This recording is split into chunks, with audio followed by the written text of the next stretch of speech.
Diba? Sa akin, wala namang problema yan eh. Sa totoo lang eh. Yan ang tunay na pangyayari eh. Minsan eh, nagkatawanan pa kayo para masira ulo dyan eh. O diba, yan ang tunay eh. Isa marano, o diba? Minsan bigbagan pa. Parang rinig ko talaga eh. Sa totoo lang, hindi pa kayo nahiya yan. Kahit konti, pag silayo kayo sa akin magmutil kayo. O diba? Yan tunay. O diba? Yan tunay. Huwag kayo rito sa akin sa lugar ko. Kayo magsipuntahan dito dahil hindi ko kayo niimbitahan. O doon kayo sa taas, doon kayo pumunta. Okay? Yan tunay sa mga basher ko to na umaakit dito Yan tunay. Ang panahon sa inyo.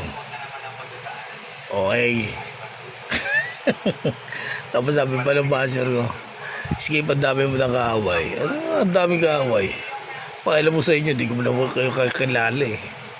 O diba, yan ang tunay na pangyayari. Kaaway. Sino kaaway ko? Sarili ko. Walang naman dito mag-isa nagsasalita.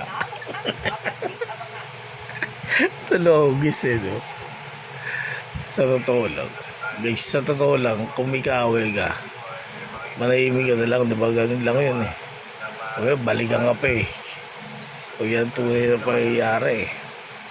Kaya sila, iniiwas ko lang yan dyan dahil hindi ako natutuwa dahil hindi ko sila kaano.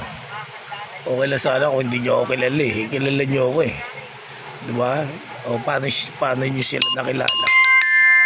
Tolonggis. O sige na, sa labis na baby, are you there?